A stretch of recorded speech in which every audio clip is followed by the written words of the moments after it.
Então, hoje nós vamos falar sobre indicadores de desempenho. A palavra, às vezes, assusta um pouco. Ah, Mônica, mas no meu financeiro, indicador, como que eu faço? O que que eu meço? Mas indicadores é tudo que a gente consegue medir, o que a gente quer é uma melhoria, é um número. Então, a partir do momento que a gente entende o que que a gente quer medir naquele resultado, o nome leva indicador, mas ele não é difícil de fazer, não, viu? Então, o que que são indicadores de crescimento? Indicadores de crescimento são um conjunto de medidas que as empresas usam para avaliar a performance do negócio. Então, ou seja, a gente tem um acompanhamento desse indicador. Por isso que ele mede performance, porque eu preciso medir a evolução dele. O indicador de desempenho, ele vai funcionar mais ou menos como uma bússola numa navegação, né? Então, às vezes, eu gosto de citar um exemplo de um barco em alto mar, né? No alto mar, a gente não enxerga direção alguma. A única coisa que pode nos guiar em alto mar é uma bússola, que ela nos diz onde é o norte, onde é o sul, onde é o leste, onde é o oeste. O restante, a gente não tem visão nenhuma. Então, ou seja, a nossa empresa, se a gente não tiver uma bússola para nos orientar se a gente está indo para o caminho certo ou não, a gente pode ter visões distorcidas do nosso próprio negócio. Às vezes a gente está focando em vendas e acha que nosso financeiro está bem e nosso financeiro não está. Aí quando vê a gente está indo por uma direção e é uma direção onde tem um redemoinho lá e nosso barco afunda, né? Então, por isso que o indicador, a gente tem ele por área, né? Os estratégicos, a gente normalmente divide por áreas da empresa para a gente entender todas a performance do meu negócio como um todo, né? Então, se eu tô guiando o meu barco, digamos assim, né? E a bússola me diz aonde é a direção, eu consigo mapear aquilo como meu destino e consigo chegar muito mais rápido nele, com muito mais foco. Hoje eu estava vendo no Instagram, eu sigo a Monja Coen, que é uma monja espiritual, e ela falou o seguinte hoje, que quando a gente foca, quando a gente tem um objetivo, a gente não enxerga obstáculos. E isso é muito forte, né? Porque, de fato, quando a gente enxerga o que a gente quer, quando a gente enxerga lá na frente o resultado do que a gente quer, a gente faz de tudo para chegar nele. Então, o foco nos direciona muito mais. Então, a gente planejar nossa empresa, a gente ter o foco em resultado, seja do que for, seja de performance, seja de faturamento, seja de lucro, a gente persegue ele e a gente alcança. Então, os indicadores, eles nos guiam para que a gente chegue nesse resultado. Então, eles são veículos de comunicação. Normalmente, as empresas usam esses indicadores para quem constrói a área tática da empresa, né? Então, a empresa, ela é subdividida em 3 níveis, o estratégico, o tático e o operacional. Todos eles têm indicadores, porém, os KPIs, que são esses que a gente vai trabalhar hoje, eles são guiados pela área tática. Então, ou seja, são os supervisores, os gestores que constroem esses indicadores, mas eles podem ser expostos para a empresa toda. Então, é muito comum as empresas terem lá um mural de comunicação e na empresa colocar esses indicadores expostos. Por quê? Porque essa comunicação, ela permeia pela empresa inteira. Então, ou seja, a pessoa que está lá no operacional sabe quais que são os objetivos da sua empresa. E aí ela vai ajudar com que todos os níveis da empresa, seja estratégico, seja tático ou seja operacional, sigam o mesmo objetivo. Então, por isso que é importante. Eu gosto muito de uma frase que o Peter Drucker fala, que o que não pode ser medido não pode ser gerenciado. Então, ou seja, a partir do momento que eu meço um resultado, eu consigo gerenciar ele. Aí nós vamos trabalhar, então, hoje com os KPIs, que são indicadores-chave de desempenho. Ele vem de uma sigla em inglês, que significa Key Performance Indicator. Então, essa é a tradução do KPI. É uma maneira de medir, então, o que eu já falei sobre indicador, né? De medir uma ação, um conjunto de iniciativas que atinja os objetivos propostos pela empresa. Aqui nós temos algumas dicas de gestão desses KPIs dentro do negócio, né? Então, ele serve para acompanhar a performance, então, para monitorar o processo, para nos dizer se nós estamos indo bem nesse processo, para corrigir desvios, então a gente consegue, se a gente entender que ele não está no objetivo, a gente consegue corrigir, a gente consegue modificar para que a gente chegue no resultado almejado. Melhoria contínua, então a gente estuda o problema existente, a gente otimiza o processo, sempre com foco em resultado. Alinhamento com o planejamento estratégico, então essa daqui é uma coisa muito importante, que os KPIs, por medir a performance dos objetivos da empresa, os objetivos são parte do planejamento estratégico. Então, quando a gente constrói um planejamento estratégico, a gente tem lá missão, visão, valores, os objetivos estratégicos, os projetos estratégicos e os KPIs. Então, o que são os objetivos estratégicos? É o que a gente quer do nosso negócio nesse ano. Então, eu quero crescer em faturamento, é um objetivo estratégico.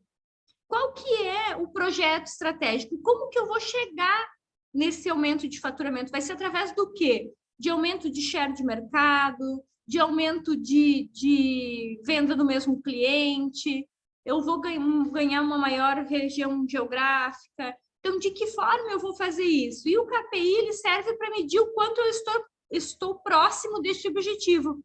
Então, se eu coloquei lá uma meta de faturamento, por exemplo, 400 mil, quanto que eu atingi esse mês? 200, 500, 600, 300? O quanto próximo da minha meta eu estou? Determine as metas a serem atingidas. Então, aqui a gente vai falar um pouquinho de metas também, a importância da meta SMART, que é uma meta mensurável, alcançável, específica e num determinado tempo. E uma questão muito importante também é a definição desses KPIs. Então, o que é KPI?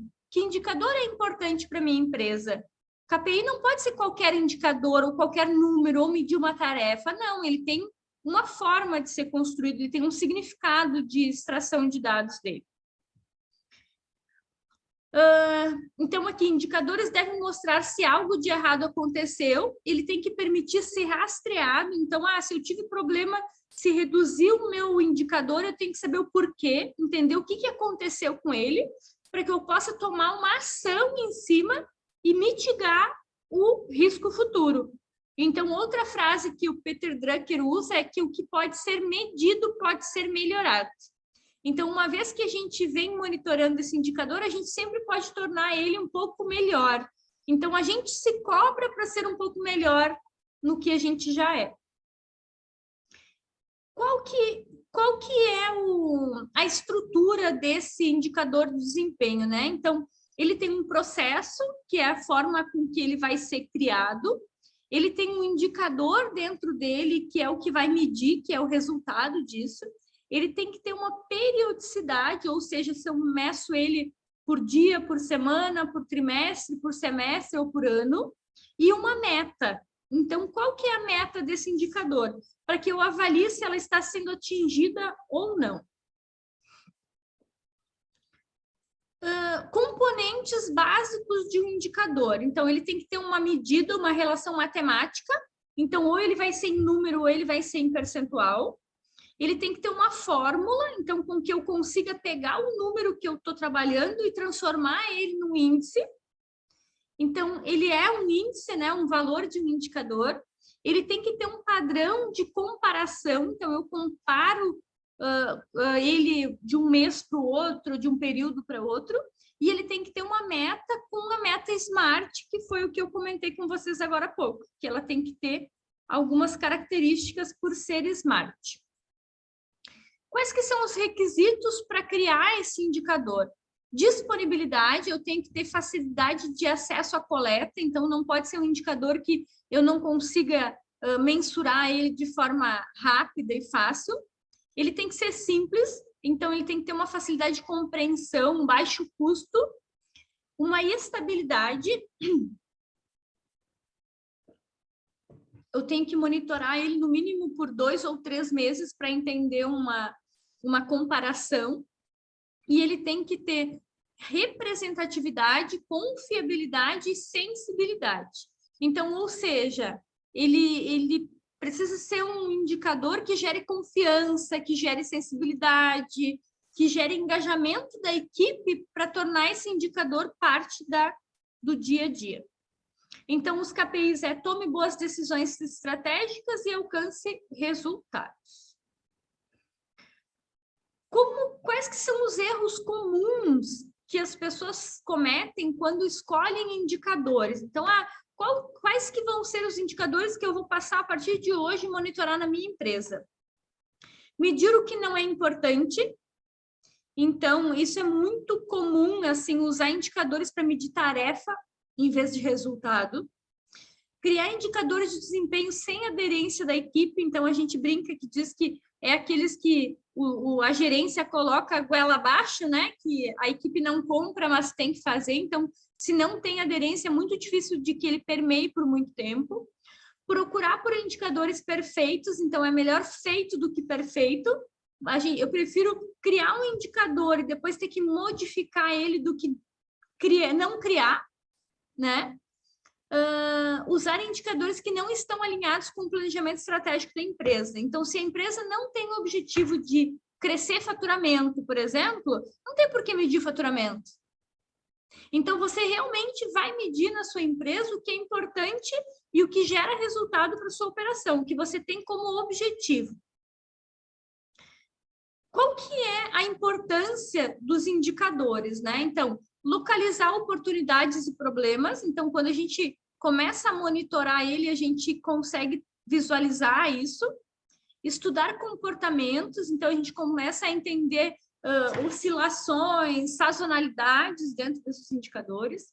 Monitorar processo para garantir a eficácia das metas e a utilização dos recursos. Medir a relevância dele e o impacto, então, quanto que ele é importante e o quanto que ele impacta na organização. Avaliar os resultados alcançados e a efetividade do trabalho, então, ele mede resultados. Alertar para a necessidade de ajustes e comunicar os resultados. Então, essa é a importância. Aqui nós temos um modelinho de como que a gente cria uma meta SMART. O que é uma meta SMART? Ela tem que ser específica, ou seja, eu preciso ter foco na criação. Para que eu quero criar esse indicador? É para medir o quê? Ela tem que ser mensurável, ela tem que ter uma forma de medida. Como que eu vou medir essa meta? Qual que vai ser a medida, o objetivo dela? Ela tem que ser alcançável, então eu não posso colocar lá para minha equipe uma meta fora de não possível de atingimento, digamos assim, né? Porque ela desestimula, ela vira uma meta negativa, ela tem que ser relevante, ou seja, ela tem que valer a pena ser atingida por conta, normalmente, por isso que ela é tão atrelada ao planejamento estratégico, né?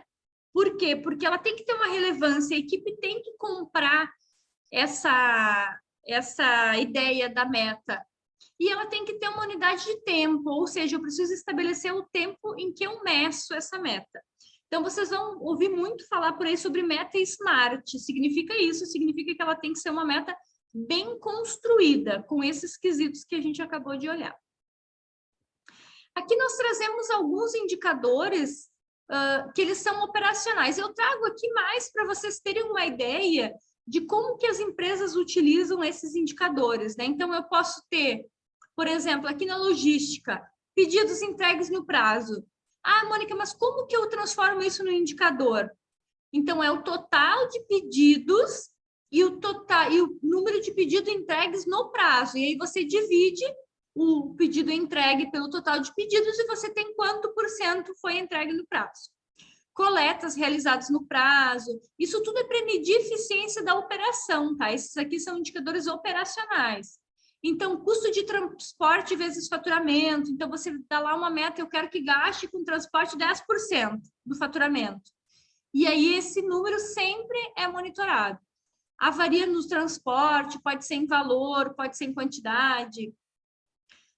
Aqui nós temos o que mais? Giro do estoque. Então, vocês viram que semana passada a gente olhou muito lá um indicador de tempo de giro de estoque, né? Então, ele pode ser também um indicador. Volume de vendas, valor médio de faturamento por cliente, quantidade de vendas. Mônica, mas isso tudo tem na minha empresa. Eu não sabia que isso era um indicador. É um indicador.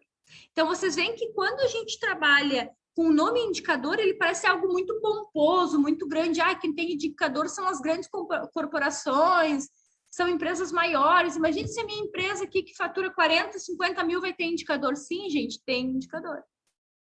Indicador é o que a gente mede dentro da organização e não o porte da empresa que define o indicador, né?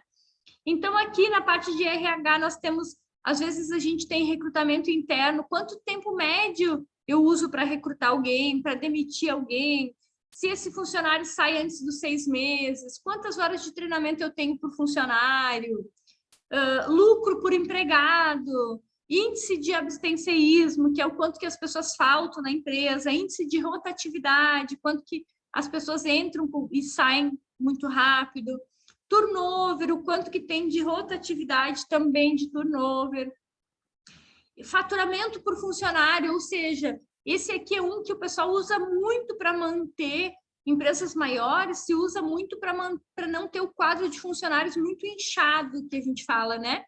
Então, por exemplo, a minha empresa fatura 100 mil. Quantos funcionários eu preciso para gerar um faturamento de 100 mil na minha empresa? São 10?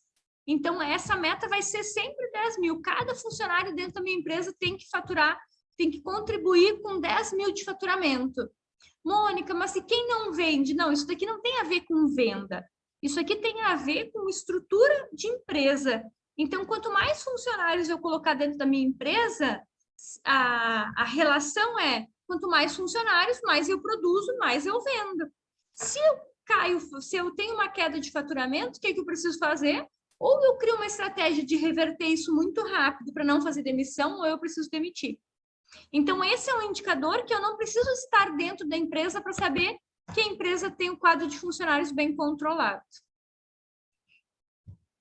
Aqui nós temos um painel que eu vou compartilhar aqui com vocês, está na planilha que eu mandei para vocês, tá como aqui, ó, indicadores estratégicos, tá? Aí a gente vai olhar eles aqui, depois vocês têm aí na de vocês para entender. Então, olhem só, como que a gente cria essa estrutura, né? Então, aqui nós temos, ó, financeiro, nós temos produção, nós temos mercado e vendas, nós temos RH, e poderíamos ter outras áreas. Normalmente, a gente atrela essas áreas aqui a um gestor tático. Então, tem um gestor responsável pelo financeiro. O que esse gestor vai cuidar? Então, ele vai cuidar de toda essa parte aqui de custos. Produção. O que o meu gestor de produção cuida? Então, ele cuida de custo, de CMV. O que o meu gestor de mercado e vendas cuida? Então, taxa de conversão, ticket médio, cliente novo, cliente que sai. O RH controla a hora extra, rotatividade. Então, cada um fica responsável pelos seus determinados indicadores. Como que a gente começa a criar essa estrutura de indicadores? Então, qual que é o objetivo estratégico dessa empresa em específica? Pode ser que a empresa de vocês tenha outro objetivo, mas o dessa empresa que a gente está analisando é crescer com sustentabilidade financeira. O que é isso? Significa crescer com lucro e um EBITDA bom, que EBITDA é o quê? O lucro antes do imposto, antes dos juros e antes do imposto. Então, esse indicador de lucro líquido, qual que é a descrição? É o resultado ao final do exercício mensal. Da onde que é a fonte de dados que eu busco esse indicador? No DRE. Mas como que é a fórmula dele do DRE? Então, é a última linha do DRE, que é o resultado sem o investimento dividido pelo faturamento. Qual que é a meta geral da empresa? Essa empresa quer ter 15% de lucro. Porém, ela está falando anual. A gente está olhando indicadores anuais aqui, 15%. Mas aí, do anual, eu quebro ele por mês. Então, tem meses que eu posso ter 16, tem meses que eu posso ter 15, tem meses que eu posso ter 12 como meta. Por quê? Por conta da sazonalidade. Então, cada empresa tem que entender qual que é a sua sazonalidade. Pode ser lá, se eu sou uma empresa que fico situada no litoral, e é litoral do Rio Grande do Sul, eu sei que no inverno eu não vendo sorvete. Se eu sou uma empresa de sorvete. Mas eu, em compensação, eu sei que novembro, dezembro, janeiro, fevereiro e março eu vendo muito. Então, pode ser que nesses períodos o meu lucro seja 25. E nos outros meses o meu lucro seja 5. Por quê? Porque, na média, eu quero ter 15 no ano. Então, a gente estipula esses objetivos de forma também sazonal. O EBITDA funciona da mesma forma. Então, eu leio o lucro antes dos juros e dos impostos.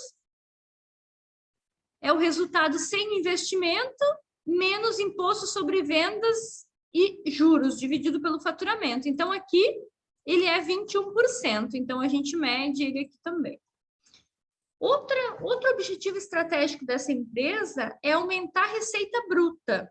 O que é aumentar a receita bruta? Faturamento. Então, ela quer crescer em faturamento. Qual que é a descrição desse indicador? Total de vendas brutas. Da onde que é essa fonte de dados? Aqui, nesse cliente, é o DRE. O de vocês pode ser no sistema daqui a pouco, né? Qual que é a meta de faturamento? Então, essa empresa quer faturar no ano 650 mil. Como que ela divide o faturamento entre os meses? De forma sazonal também. Ó, 45 em janeiro, 50 em fevereiro, 50 em março e assim por diante. Qual que é o outro objetivo estratégico desta empresa em específico? Ter capital de giro. Então, é uma empresa que se preocupa com capital de giro.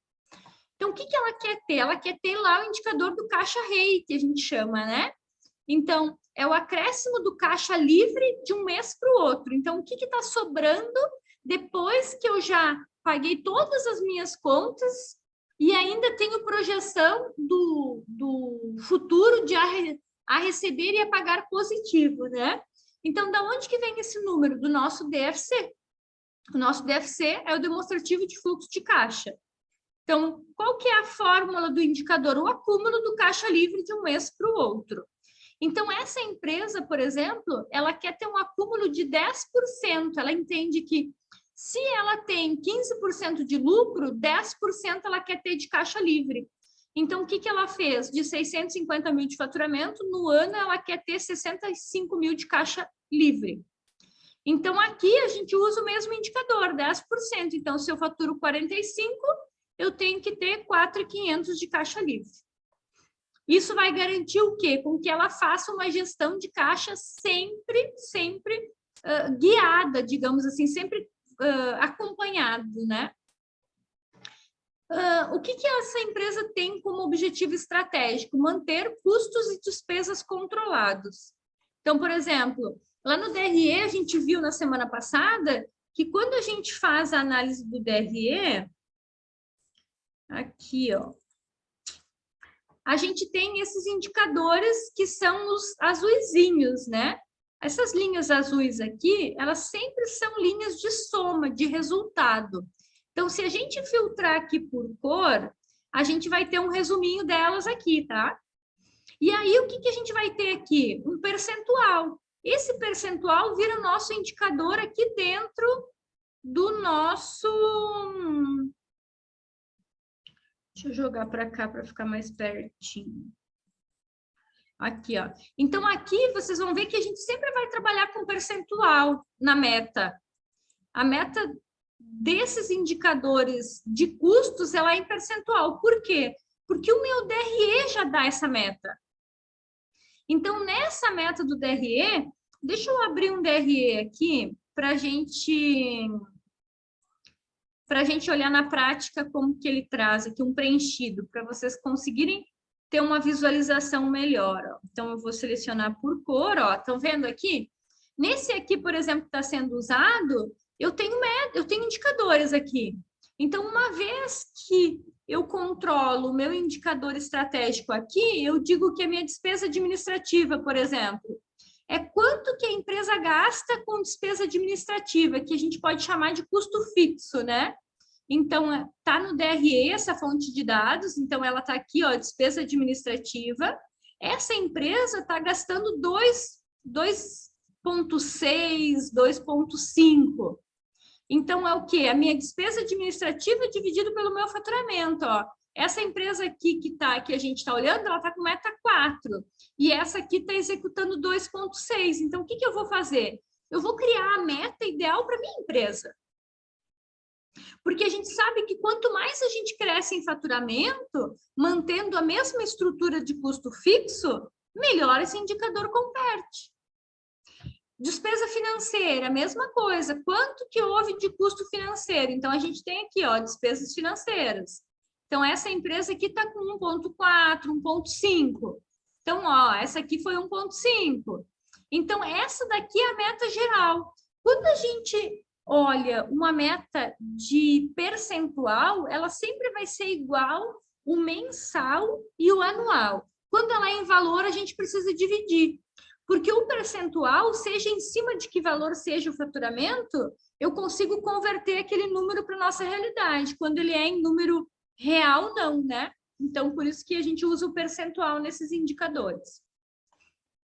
Aí nós temos despesas com pessoal. Então, a gente tem aqui também no DRE, ó, despesa com pessoal, 13%. Então, eu venho aqui, é o imposto... Desculpa, onde é que está? Aqui, ó. É a despesa com pessoal dividido por faturamento. Então, essa empresa colocou a meta de 13. Eu tenho investimento. Então, quanto que a empresa está investindo? A gente tira daqui também. Em percentual, essa empresa investe 1%. Aí eu tenho minha inadimplência. O que é a inadimplência da empresa? É os vencidos. Então, o total que eu tenho vencido dividido pela receita total. Então, aqui eu quero ter 1%. E aqui é importante vocês entenderem que toda vez que a gente olha inadimplência, a gente precisa olhar. Se eu estou olhando os vencidos somente desse mês, eu pego a minha receita, o meu faturamento somente desse mês. Se eu estou olhando uma inadimplência de 6 meses acumulado, eu preciso compor o contas a receber de todo aquele período. Então, é importante vocês terem claro essa definição de receita total, que é sempre a receita daquele mês que tem o título vencido. Ok? Aqui nós temos, então, aumentar a margem, o nosso tal do CMV, que é tão perseguido aí pelas empresas, né? Também ele está no nosso DRE, ó. A gente viu ele aqui, ó, custo de serviços vendidos. Então, a gente vem, coloca a meta aqui em percentual. Custo de produção, nós temos também, que é esse custo de produção e operação. Então, ele está aqui também para a gente acompanhar se ele vem melhorando ou piorando. Aí nós temos a área de vendas. O que nós monitoramos na área de vendas? Taxa de conversão. O que é a taxa de conversão? É o total de pedidos que eu tive dividido pelas vendas que eu fiz, para entender se a minha parte de vendas está sendo efetiva no fechamento da venda. Então, aqui vai um total. No caso do Sérgio, que tem uma oficina, por exemplo, do total de orçamentos que entram na oficina dele, quantos ele consegue realmente vender o serviço para esse cliente, ou o cliente vai e só faz o orçamento e vai embora? Então, são indicadores que a gente consegue usar em todos os segmentos. No caso de ontem, eu estava vendo uma análise de marketing de quanto por cento das pessoas abandonam o carrinho no site de compras. Então, esses todos são índices que a gente precisa monitorar para entender se a gente está fazendo um bom trabalho com esse cliente. Um bom trabalho de atração, uma boa conversão. Por que se o meu cliente entrou no meu site de vendas e não comprou, ele não comprou por quê? Porque ele não tinha ali as informações que ele precisava? Porque ele não se sentiu atraído? Porque o produto não era o que ele imaginava? Então, tem N análises que nos fazem pensar no negócio através do indicador. Taxa de conversão em número, então, o total de pedidos dividido por venda em reais, o de cima era em reais, né? Esse aqui é em número. Quantos clientes saíram da minha base? Por que que é importante? Às vezes, esses dias eu estava fazendo um trabalho com um cliente e a gente faz esses indicadores. E aí, olha que engraçado. Todo mês, eles mediam só o cliente que entrava, não mediam o cliente que saía. Só que aí a gente se deu conta que 60 novos clientes entravam e 80 clientes saíam. Então, ou seja, ele estava perdendo cliente dentro de casa. Então, o que que se fez? Se fez um plano de ação para fidelizar mais o cliente, entender por que que esse cliente estava indo embora. O que estava acontecendo com ele? Por que que ele não queria mais ser atendido pela empresa? Porque pensa só, se a gente tem um custo que a gente chama de aquisição do cliente, para trazer o cliente para dentro da nossa empresa, a gente tem um custo, seja ele direto ou indireto, né? Então, por que que a gente não cuida do cliente que está dentro da nossa casa, ao invés de deixar ele embora para gastar mais para trazer outro cliente? Então, a gente mede clientes que saíram e clientes novos, e aí a gente mede. Se o cliente que saiu é menor, então, olha só, aqui nesse indicador dessa empresa, nós temos 0 de saída, a gente não quer que saia cliente. E eu tenho 5% de clientes novos todo mês. Então, ou seja, eu quero que a minha carteira aumente mensalmente 5%. Ah, se aqui sair 2% de clientes da minha carteira, eu preciso de 507 aqui. Para quê? Para garantir os 5 e os 2 que saíram. Aí nós temos aqui o controle da rotatividade, né? Então, aqui o turnover, o quanto dos clientes, o quanto dos funcionários estão sendo demitidos e admitidos. Então, quanto mais turnover eu tenho, mais me custa dentro da minha empresa. Por quê? Porque eu estou contratando mal. Porque o meu funcionário não está sendo bem treinado, bem motivado dentro da minha empresa e ele pede para sair. Toda vez que ele pede para sair, eu tenho um custo para demitir ele. Isso vai sangrar o meu caixa. Então, o que que eu preciso fazer? Eu preciso investir em treinamento, eu preciso investir na pessoa que eu for contratar ela de forma assertiva, fazer um teste na seleção, tentar errar menos possível. E aí, aqui a gente mede o turnover no contrato de experiência, para entender o quê? Se a seleção está sendo bem feita. Por quê? Porque às vezes eu faço uma seleção ruim, coloco o funcionário para dentro na urgência, de qualquer jeito, e aí esse funcionário pede para sair antes dos 3 meses. Ou eu demito antes dos 3 meses, porque eu entendo que ele não é o perfil ideal para mim. Aí aqui eu tenho hora extra, uma coisa que pega muito nas empresas também, né? O valor de hora extra de funcionário. Então, a gente mede o valor pago e depois esse valor dividido pelo faturamento para a gente ter ele em percentual.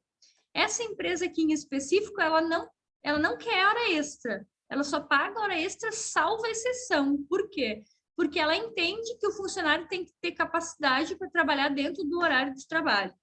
Então, quando tem alguma coisa que sai fora da rotina, um projeto específico, um evento ou algo que tem que trabalhar fora, aí sim tem um custo de hora extra, mas como meta ele é 0. Aí nós temos o abstencionismo, que é aquelas idas para o médico, as faltas, aquelas horas que o funcionário fica fora. Essa semana, mês passado, nós estávamos fazendo uma conta numa empresa de telemarketing que tem 100 funcionários. E a hora deles era tipo 320 horas de abstencionismo. O que que isso significa? Que eu tenho que ter um funcionário a mais para cobrir o atestado e o médico dos funcionários. É mais do que 220 horas por mês. Manter uma equipe de alto desempenho também é um dos objetivos da empresa. Então, aqui, ó, receita por funcionário. Então, o quanto de vendas está sendo gerado por cada funcionário, né? Então, a venda bruta é dividido pelo número de funcionários ativos na empresa. Então, nessa empresa aqui, a meta é 10.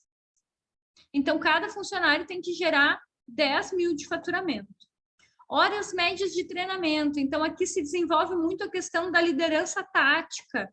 Então, quantas horas eu estou dando para os meus gestores para desenvolver eles, para que eles sejam melhores?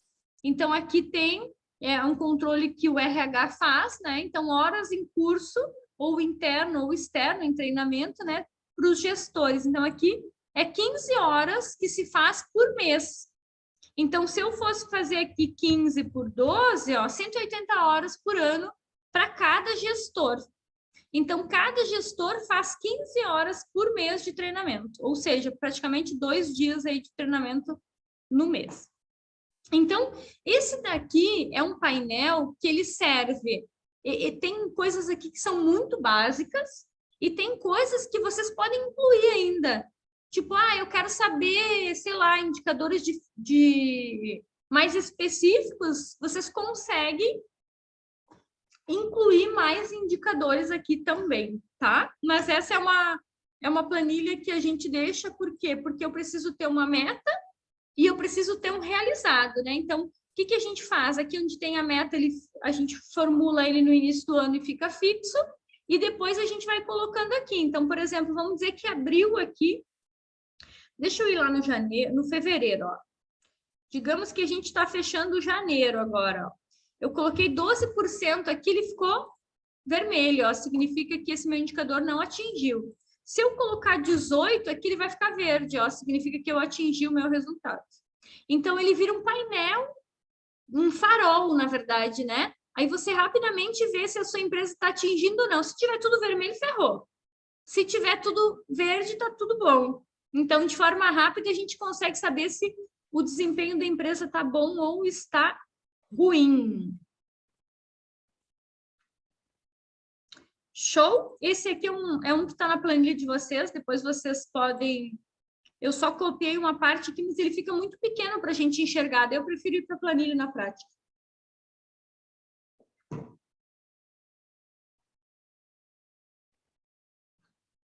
Vamos continuar aqui.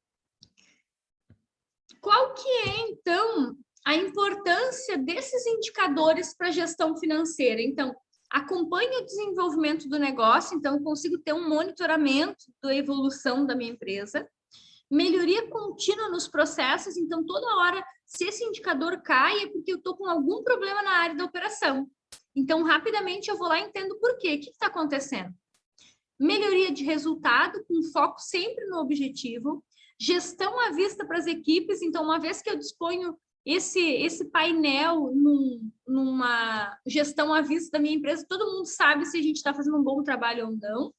E a agilidade na tomada de decisão. Por quê? Porque nós estamos olhando sempre os números de forma explícita, então eles estão sempre prontos aí, toda virada de mês a gente acompanha. Então, essa é a importância aí dos nossos indicadores.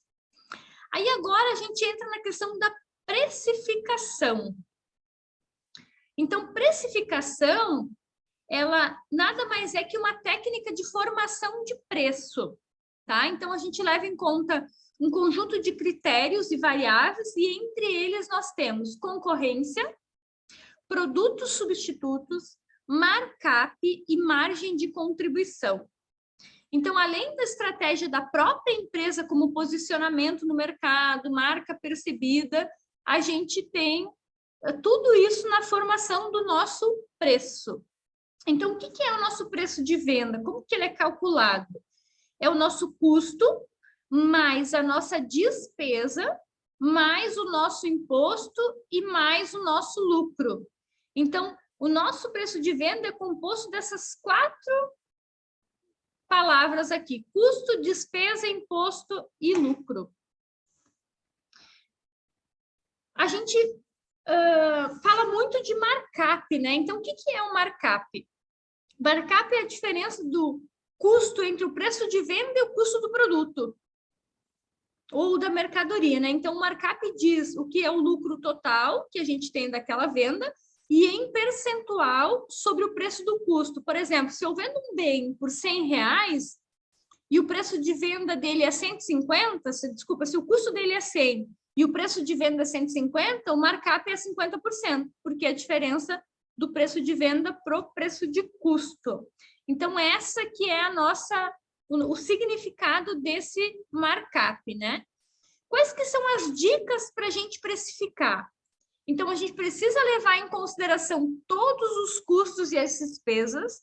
Então, aqui está um gargalo muito grande nas empresas, Por quê? Porque elas se comparam, às vezes, com outras empresas e não olham para dentro de casa.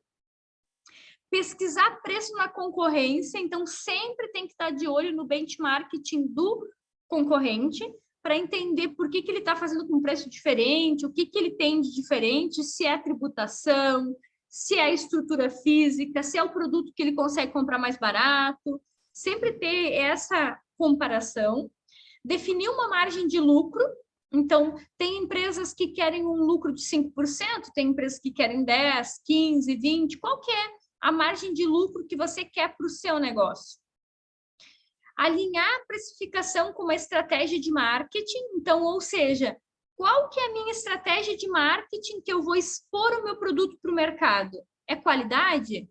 Se for qualidade, o meu preço pode ser mais alto. Se eu trabalhar marketing na minha qualidade, não importa. Se o cliente tiver a percepção de que eu entrego um produto com qualidade, ele paga mais caro por isso.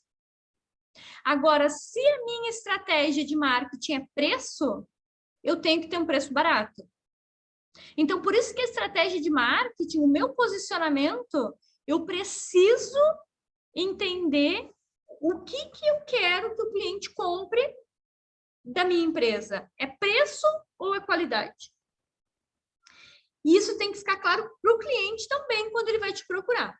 Conheça o seu público. Então, que público que você quer atingir? Quanto mais você nichar o público do seu produto, quanto mais você nichar a estratégia de marketing para aquele público, mais cirúrgico você vai ser, mais assertivo você vai ser na captação desse cliente. Então, por exemplo, se hoje eu for vender consultoria, por exemplo, e disser que eu quero atingir um público com faturamento entre 100 e 500 mil na região sul do Brasil, eu vou estar sendo específica onde eu quero atingir. Agora, se na minha estratégia de marketing eu não digo público, eu não digo a região, e eu for aceitando tudo que vem, eu estou aceitando o que vem. Então, eu não estou trabalhando em cima de uma estratégia de vendas. Então, preço, ele é formado por tudo isso, ele é formado por composição de custos e despesas, por preço de concorrência, por margem de lucro, por estratégia de marketing e por público ideal. E aí, a maioria das empresas que a gente vê formando preço não olha para nada disso. E aí, por isso que as empresas chegam lá no final, na última linha do DRE, que diz assim, uma palavra bem pequenininha, que diz lucro ou prejuízo, aparece prejuízo. Por quê? Porque a gente não cuidou dessas estratégias aqui para que o meu resultado lá seja preservado. Show?